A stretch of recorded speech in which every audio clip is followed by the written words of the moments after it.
Hello, we're caring for ozone. This video has two main ideas. One, to recap ozone, how it's formed, where it is, and two, to figure out how some chemicals break it down. By the end of this, to be successful, you must be able to outline the way chlorofluorocarbons, those chemicals, break down the ozone layer to reduce the percentage of ozone up in the stratosphere. That's important because that comes back to where is the ozone layer. You know you'll be able to do this when you can outline the way chlorofluorocarbons chemically break down ozone, either with a description or by using chemical equations. To recap, ozone is O3, made of 3 atoms of oxygen. So oxygen is normally O2. Now up in the top of the atmosphere, it can get split in half by UV radiation which comes in. This is actually how ozone protects us from UV. It's absorbed by hitting this O2 molecule and splitting it in half. Coming down, that forms 2 oxygens, and they're going to be very reactive, so we draw stars on them. Those very reactive ones, this one here, it'll often just float around until it finds another O2, because it's up there in the sky, there's lots of oxygen, and they'll come down and to form this little triad that we call O3. To summarize that again in our chemical equations, O2 gets split into half, forms 2 O radicals. One of those O radicals gets on board with another O2, forming O3. Now UV is what splits that first oxygen apart.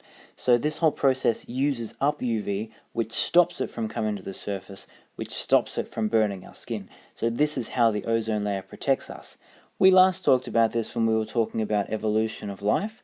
The ozone layer was very important, allowing life to move on to the land. Yes, the ozone layer is very important.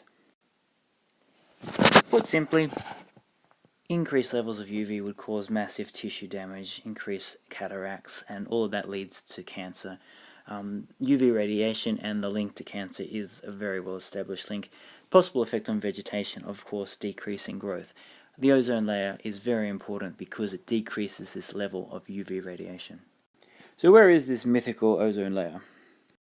The answer is at the bottom of the stratosphere, just about here. To give you a little bit of context, most jetliners will fly just below the line, marking the troposphere there, and all weather happens underneath that line. On the other hand, the exosphere is where the space station will orbit, so that's a long way up.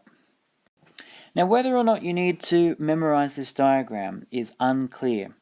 You may end up being tested on it, but it would be a small content dot point, so maybe something like a multiple choice quiz.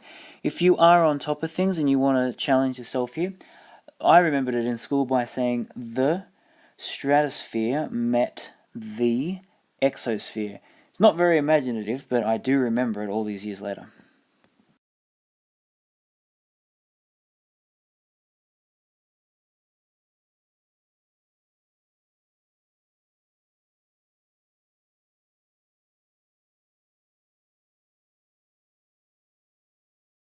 Unfortunately, we've been putting a hole in the ozone layer, which is bad.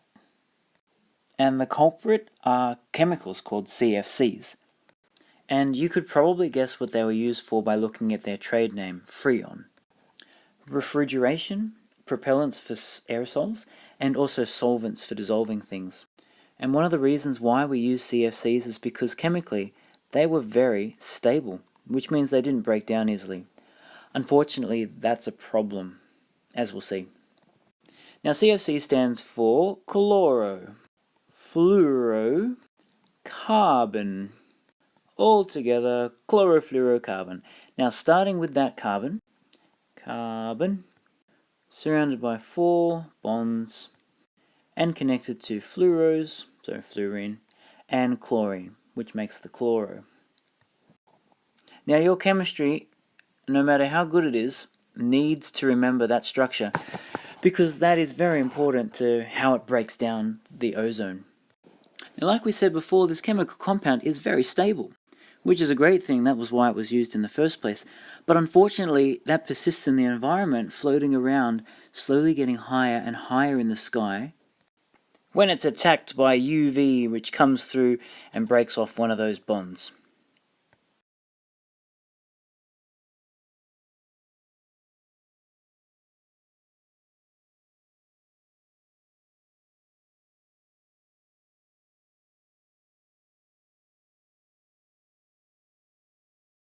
Now essentially what that means is it's floating around the sky looking for a fight.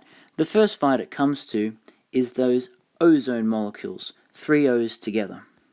So drawing this like a chemical equation, they react together. This star attacks one of these oxygens and pulls it over.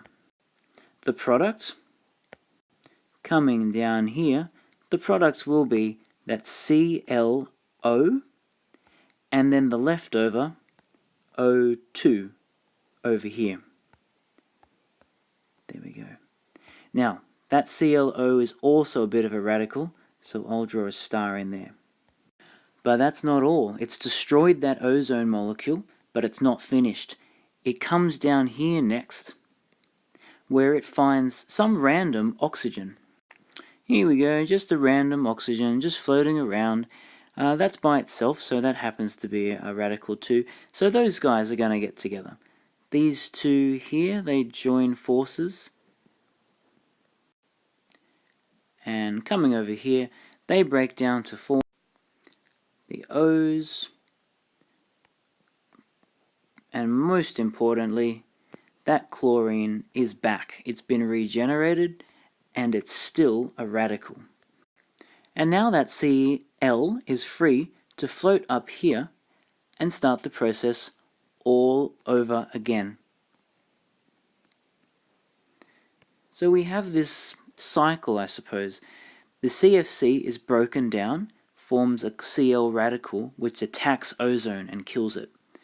That comes down here and forms this ClO radical, and the oxygen is a byproduct. Coming down again, the ClO radical attacks another oxygen, forming O2, and that regenerates this Cl radical.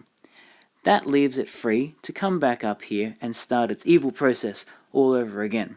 It really is a cycle of destruction. Now there's no process that takes that Cl out of the atmosphere. It'll stay there for 2 years or so before it's removed, and it can destroy up to tens of thousands of ozone molecules.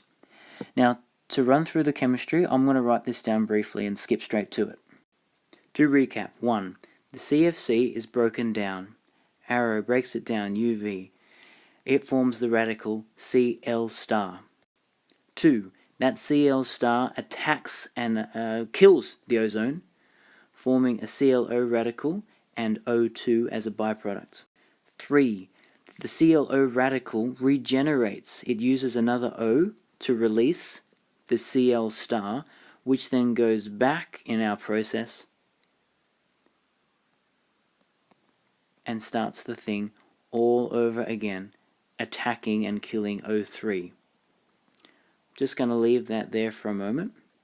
I'll get you to copy that down, and importantly, this OCl star there is the one that continues the cycle as it goes round. Unfortunately, this is non-negotiable. Everyone must be able to remember this.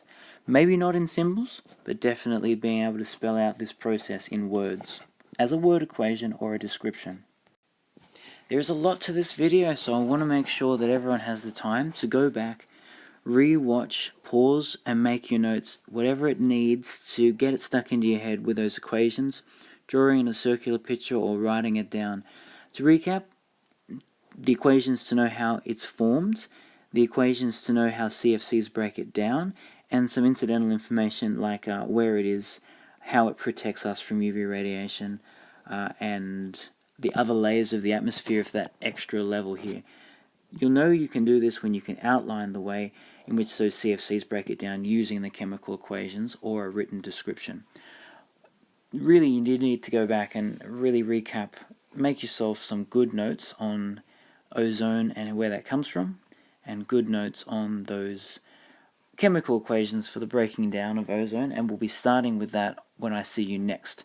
Good job everyone, this is a long one, you're doing well.